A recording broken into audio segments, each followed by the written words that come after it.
Assalamualaikum warahmatullahi wabarakatuh. Nama saya Peranita Sagala, sering dipanggil Pera Sagala. Di HMI dulu terakhir menjabat sebagai Ketua Kohati Bakti tahun 2004-2006. Kemudian juga instruktur di HMI dan lebih suka mengelola training LKK dengan khusus Kohati. Pasca di Kohati, saya aktif di Forhati, Forum Alumni Haidiwati, organisasi alumni Kohati di tingkatan kami. Menjabat terakhir Presidium Forhati Sumatera Utara dari 2015 sampai 2020. Aktivitas hari-hari pekerjaannya sebagai arsitek, juga sebagai dosen, aktif juga di beberapa organisasi selain Forhati maupun kami di asosiasi profesi, namanya organisasi IAI, Ikatan Arsitek Indonesia. Juga membangun komunitas literasi, namanya Medan Membaca. Kemudian belakangan saya tertarik di komunitas anti korupsi. Awalnya memang diundang ya, Forhati diundang untuk training of trainer dari Saya Perempuan Anti Korupsi sekitar tahun 2016.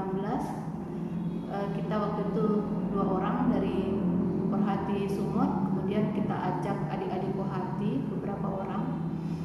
Kemudian setelah TOT itu kita baru menyadari ini isu yang sebenarnya jadi akar dari permasalahan perempuan dan juga Indonesia. Jadi pasca dari TOT itu saya dan kawan-kawan konsen untuk gerakan anti korupsi, terutama menggerakkan kaum perempuan untuk mencegah korupsi sejak dini.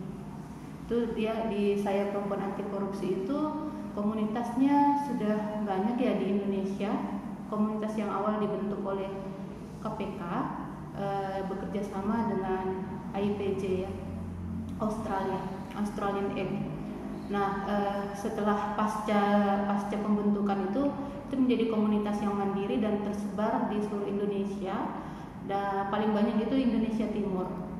Waktu itu kita di Sumatera Utara masih sekitar 8 orang, dan Aceh ya, termasuk awal-awalnya SPAK di daerah Sumatera bagian utara. Sekarang kita tidak di SPAK lagi, bukan tidak begitu konsen di SPAK lagi, tapi kita setelah berkecimpung sekitar 3 tahun di Saya Perempuan Anti Korupsi, kita merasa harus meningkatkan capacity building lagi. Karena saya pribadi sama teman-teman partner kita itu Kak Ainun yang Forhati juga bukan basic hukum, sementara permasalahan korupsi itu banyak bicara hukum, jadi ada sedikit rasa minder waktu itu. Jadi kita cari sendiri informasinya langsung ke website KPK, apa itu anti korupsi, apakah ada penyuluhan yang lebih tersistematis, dan itu ternyata ada. Kita coba mendaftar tahun 2019 dengan jalur pengalaman kita selama memberikan penyuluhan di Saya Perempuan Anti Korupsi itu, dan lulus, dan setelah itu ya semakin serius lagi untuk membangun komunitas-komunitas anti korupsi di Sumatera Utara. Nah, saya walaupun sudah alumni ya, masih selalu ada lah panggilan dari adik-adik HMI ya untuk memberikan materi-materi di dalam training formal maupun diskusi-diskusinya. Menurut kakak, gerakan-gerakan perempuan hari ini di Sumatera Utara khususnya itu apakah secara parsial atau masif dia gerakan ini, bisa disampaikan kak? Ya, ini cara pandang saya pribadi lah ya. Dari 2000 lah, sejak saya masuk Kohati tahun 2000 berkecimpung di dunia feminis, dunia gerakan perempuan. Dari situ sampai 2000, sekarang 21 tahun ya, lama juga.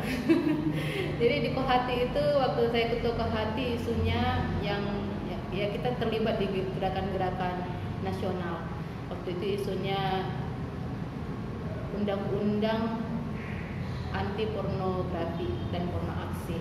Waktu itu waktu saya jadi ketua, buat kegiatan mengumpulkan tanda tangan menolak undang-undang tersebut. Nggak tahu apakah itu bisa berdampak atau tidak, tapi karena semua lagi latah kita buat waktu itu. Kemudian melakukan gerakan kuota 30% perempuan untuk posisi politik. Di posisi politik itu sudah mulai pergerakan kuota 30%, pertamanya di kedudukan di legislatif, kemudian mulailah program pengarus utamaan gender. Kemudian ketika masuk di era politik, waktu itu kan saya juga sempat mencoba menjadi caleg tahun 2009, dan beberapa kawan-kawan kita aktivis perempuan, kawan-kawan bergabung itu adalah yang duduk di legislatif, ada juga yang di DPD. Sedikit membanggakan walaupun hasilnya juga tidak mencapai 30% itu, tidak pernah mencapai 30%. Jadi pas masa Orde Baru pun, ketika undang-undang itu belum ada, kebijakan itu belum ada, posisinya juga seperti itu, enggak juga 30%. Jadi tidak begitu berdampak kebijakan itu. Dan ketika kawan-kawan kita ini duduk, yang kita lihat tidak ada juga perubahan signifikan terhadap kesejahteraan perempuan. Situ saya tidak begitu senang lah ya, sedikit patah hati lah dengan gerakan perempuan. Artinya ya perempuan belum tentu peduli terhadap perempuan, itu kenyataan yang harus diterima. Namun karena isme lah ya, isme, dan berharap memang itu affirmative action, kita tetap memperjuangkan itu. Namun sudah sedikit berubah.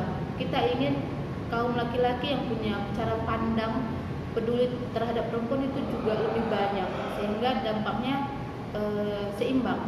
Tidak hanya perempuan sendiri yang ngotot untuk memperjuangkan haknya, tapi dibantu oleh partner, pasangan hidupnya, sehingga ini akan terdorong lebih baik.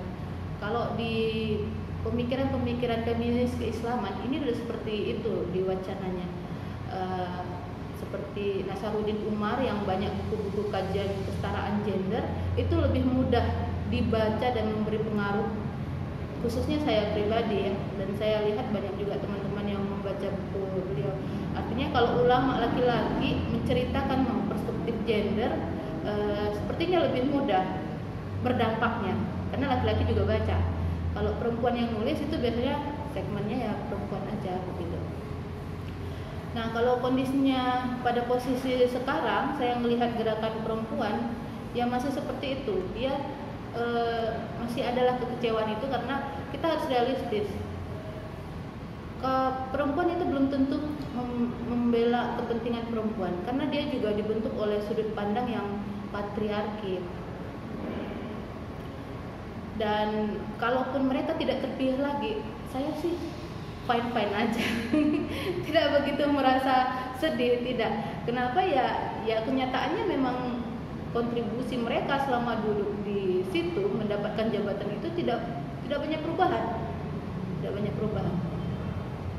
Walaupun pahit ya, dan kondisinya sekarang posisi-posisi penting perempuan itu bukan karena kemampuannya yang kepemimpinannya, tapi justru karena kembali ke zaman Orde Baru lah saya bilang ya.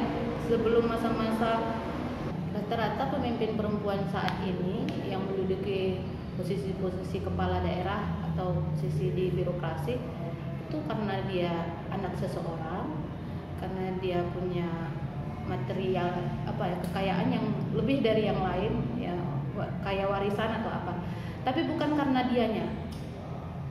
Saya kalau di Sumatera Utara saya nggak ada lihat sosok yang memang karena kemampuannya gitu yang terpilih ya. Nah, kalau perempuan khususnya kelompok Islam ya karena di Kohati kan cenderung bukan cenderung, memang kelompok yang menspesifikkan diri di dalam agama Islam. Dari zaman kita sebelum merdeka, kelompok-kelompok yang Islam ini sebenarnya lebih fokus kepada pendidikan pendidikan keluarga begitu. Dan itu yang nggak berubah polanya sampai sekarang, dan kalau saya sih merasa itu yang memang paling bagus sih, yang terbaik. Dan sehingga ketika di politik juga nggak begitu berminat. Jadi itu kan dulu isu-isu yang dibawa oleh orang-orang seperti Gerwani ya. Kalau sekarang feminis aliran kiri, sosialis yang memperjuangkan perempuan untuk jadi pemimpin di birokrasi, yang kuota 30% itu kan dari kelompok-kelompok seperti itu.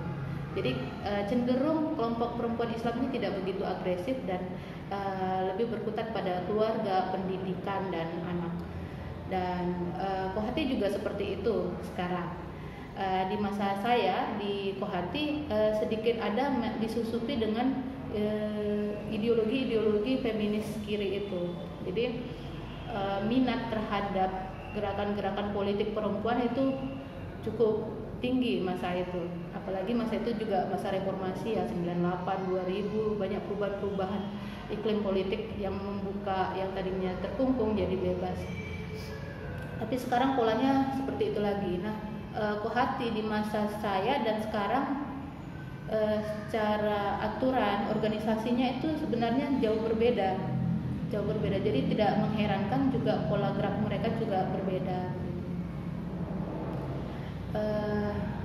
Tapi ciri khas dari Kohati yang sebenarnya yang dari dulu yang harusnya belum pernah diketemukan oleh Kohati adalah keislamannya. Karena warna HMI warnanya multiisme ya. Semua aliran agama Islam kan bisa kita pelajari di HMI. Di Kohati pemikiran keislaman itu tidak begitu berkembang. Namun sebenarnya wadahnya memberikan peluang untuk pengembangan itu, cuman nggak digunakan. Nah, itu dari di buku saya yang saya tulis, bahkan sebenarnya dari setiap mengisi materi LKK itu selalu saya sampaikan ciri khasnya Kohati sebenarnya adalah pemikiran-pemikiran keislaman perempuannya. Warna itu tidak mewarnai Indonesia. Jadi pemikiran kita cenderung mengimpor dari Asdar Ali Engineer gitu ya, Nawal El Sadawi gitu dari Timur Tengah. Pembebasan semua lah tuh. Iya, tapi itu segelintir yang tertarik ke situ. Kemudian masuk era-era Islam gaya apa ya yang yang cenderung kayak siapa tokoh-tokoh yang ini ya mengajak nikah dini gitu ya. Buku-buku yang seperti itu yang jadinya populer. Kupinang kamu dengan Bismillah. Seperti itulah tema yang menjadi tren. Alexiao. Nah, itu didukung juga dengan BDK Kohati memang mengarah ke situ, kembali ke keluarga.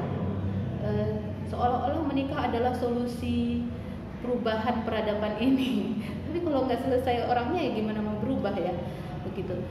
Nah, pemikiran budaya-budaya membandingkan pemikiran-pemikiran perempuan di Kohati itu kan memang cenderung kembali ke rumah, menguatkan peran-peran perempuan secara domestik.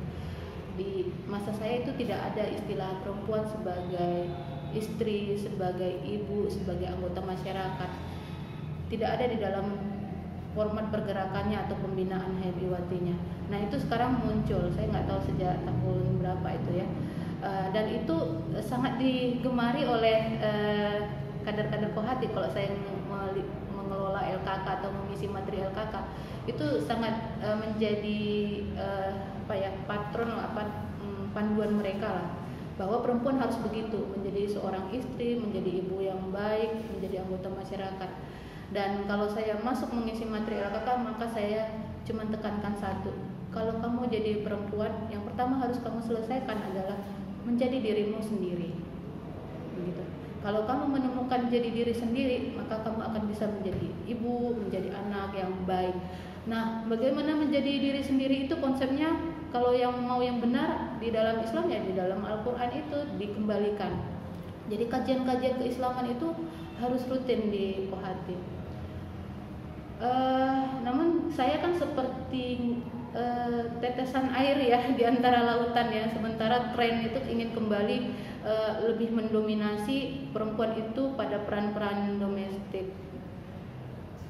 Jadi nanti nggak heran pada suatu masa ke depan ya peran-peran jabatan-jabatan politik di publik itu belum tentu kohati, kecuali lah dia anak seorang kaya atau anak gubernur atau anak seorang tokoh saat itu ya darah birunya ada, tapi bukan karena dia punya karakter diri sebagai pemimpin, bukan orang yang dilatih kepemimpinannya di kohati, karena di kohati yang dilatih adalah menjadi ibu, anak dan istri begitu.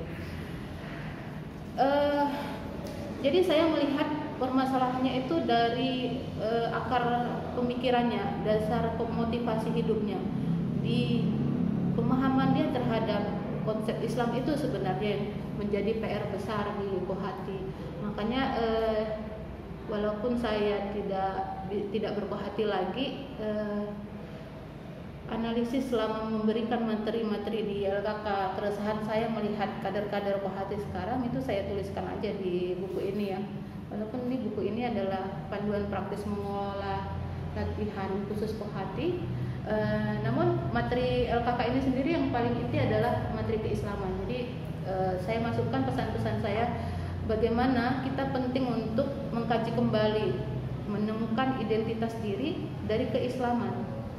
Kalau kita sudah selesai di situ, maka konsep dirinya sudah ketemu di dalam keislaman itu, maka dia akan menjadi orang yang harusnya rahmatan lil alamin.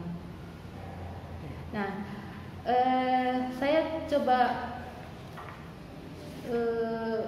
kembangkan pemikiran yang populer itu tadi, perempuan sebagai istri, sebagai ibu dan anggota masyarakat. Namun saya padukan dengan kutipan-kutipan ayat Al-Quran yang memberikan contoh bagaimana seharusnya perempuan. Jadi selama ini kan contoh perempuan yang populer di dalam Islam itu kan Khadijah, Aisyah. Siapa lagi itu? Aisyah, Fatimah Al-Zahra. Nah, saya mengajak untuk kembali ke dalam Al-Qur'annya. Di dalam Al-Qur'an itu ada sejarah perempuan yang sebenarnya dalam level sumber hukumnya yang paling kuat harusnya Quran dulu ya. Nah di situ nggak terbahas selama ini. Siapa itu Maryam? Siapa itu istri Fir'aun? Siapa itu Mar'ah, Ratu Balkis? Nah, teladan-teladan itu yang harusnya kita angkat kembali. Yang paling keras itu kan teladannya istri Fir'aun. Bagaimana dia bisa tetap melawan suaminya, penguasa yang mengaku Tuhan. Peran istrinya Fir'aun kan sangat besar untuk menjatuhkan kezaliman Fir'aun itu. Nah, kita sebagai istri, perempuan kohati sebagai istri, bisa nggak menjadi perempuan yang seperti itu ketika suaminya itu berlaku zalim, dia bisa melawan. Selama ini kan yang di dunia konservatif menganggap ya kepatuhan sama suami, dia pasangan hidup apa semua ya kan. Namun ketika sudah pada posisi zalim, bisa nggak melihat ada batasnya dan kapan sampai menjatuhkan si suami itu. Sebegitu ekstrimnya yang contoh teladan di dalam Al-Quran. Kalau kondisinya Maryam mungkin itu untuk kohati lebih kena ya, karena Maryam ini kan teladannya adalah menjaga kesucian diri.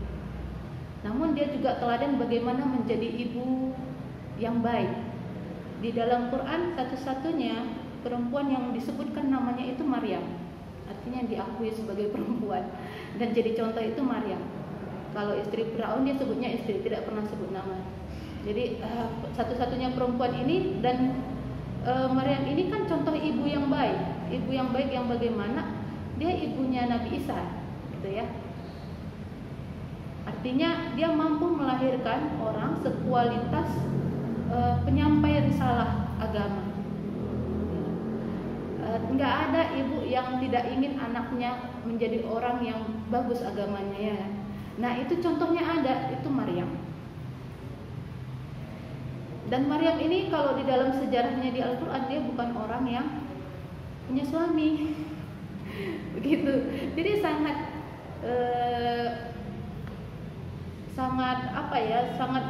berbeda dengan pemahaman keseharian kita bahwa seorang ibu yang baik adalah bersuamikan suami yang baik.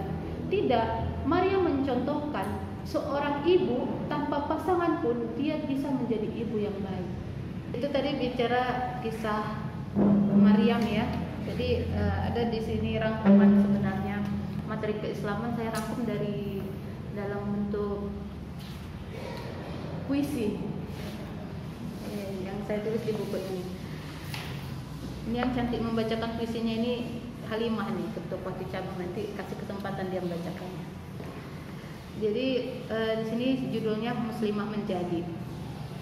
Jadilah istri seperti kualitas istri Fir'aun yang bisa menghancurkan kekuasaan yang zalim, meski itu suaminya sendiri.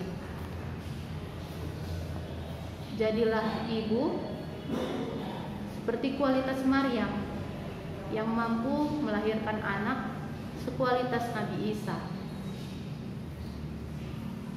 Kemudian jadilah anak sekualitas Nabi Ibrahim yang tidak tunduk pada berhala ayahnya. Jadilah diri sendiri seperti Maryam yang terjaga kehormatannya. Dan jika kamu sebatang kara, jangan pernah merasa lemah. Ingatlah Rasulullah Muhammad SAW juga hanya sebentar menikmati kasih sayang orang tua kandungnya.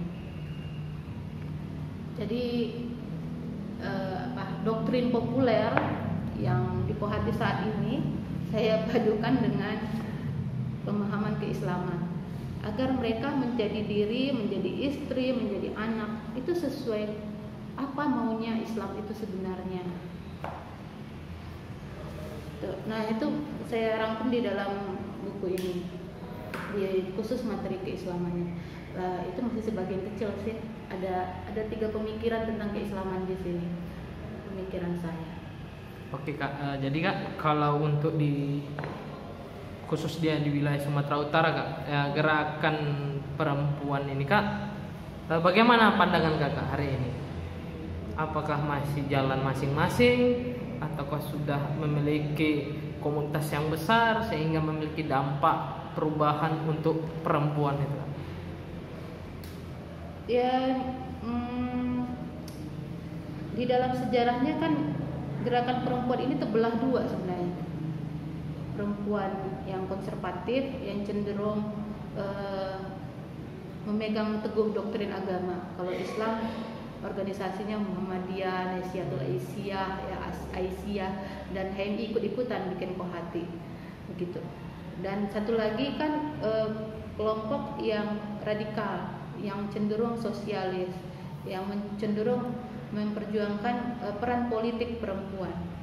Pola itu sebenarnya masih ada sekarang. Dan ya jalan sendiri-sendiri bisa dibilang begitu, asik sendiri, hatinya asik sendiri, ditambah tren-tren dunia digital yang lebih cenderung dunia perempuan adalah dunia bagaimana menikah, pasangan hidup yang ideal, anak yang baik begitu. Jadi ngurusin rumah tangganya saja untuk bidang-bidang kondisi nasional itu cuma sekedar ikut tren. Jadi ketika ribut undang-undang menolak undang-undang PKS ya baru ribut gitu. Tapi tidak tertarik untuk memahaminya lebih dalam kenapa itu perlu. Tergantung suara mana yang lebih ribut, terutama suara-suara kakak-kakaknya, gitu kan, yang merasa sudah nyaman dengan kehidupan patriarki itu kembali. Jadi ya sulit memang menyatukannya. Jadi kuncinya kalau saya sebenarnya memang harus banyak baca lah, literasi lah kekuatannya. Kalau Kohati itu ya literasi yang tadi saya sampaikan, masalahnya kan di literasi mereka, cara mereka memahami keislamannya berhenti. Cukup mendengar YouTube, cukup mendengar tren-tren di Instagram gitu kan. Dan tren di Instagram cenderung pada posisi yang lebih patriarki tadi. jarang ya membuka situs-situs yang siapa yang terkenal sekarang feminis itu ya, Kalis Mardiasih itu ya. Nah, apakah sayangnya itu ya, kenapa nggak dari Kohati itu ya? Nah, karena saya suka pemikirannya dan sebenarnya itulah yang saya harapkan dari perkaderan Kohati itu yang muncul, karena organisasi perempuan di kelas intelektual, yang intelektual ini kan kerjanya mikir nih, diskusi, nulis, baca. Harusnya pemikiran seperti Kalis ini yang dia mewarnai Indonesia, kader-kader Kohati ini yang harusnya mewarnai Indonesia, dan itu tidak lahir dari Kohati, karena ya adik-adik kita ini cenderung nanti isunya ya tren medsos itu apa ya, apa itu gombalan-gombalan yang tren itu sering kalau kita demon kemarin aksi ya, kan ada slogan-slogan yang cenderung mencari jodoh gitu ya, kan itu tren ya, lucu memang, tapi ya itu menunjukkan persepsi milenial saat ini yang memang begitu urusannya pasangan hidup. Saya lihat dulu contoh ininya. Jadi sebenarnya harus diorientasi ulang gitu Kak, cara pemahaman perempuan ini ke sekarang Kak. Ya, dan kita ada alatnya ya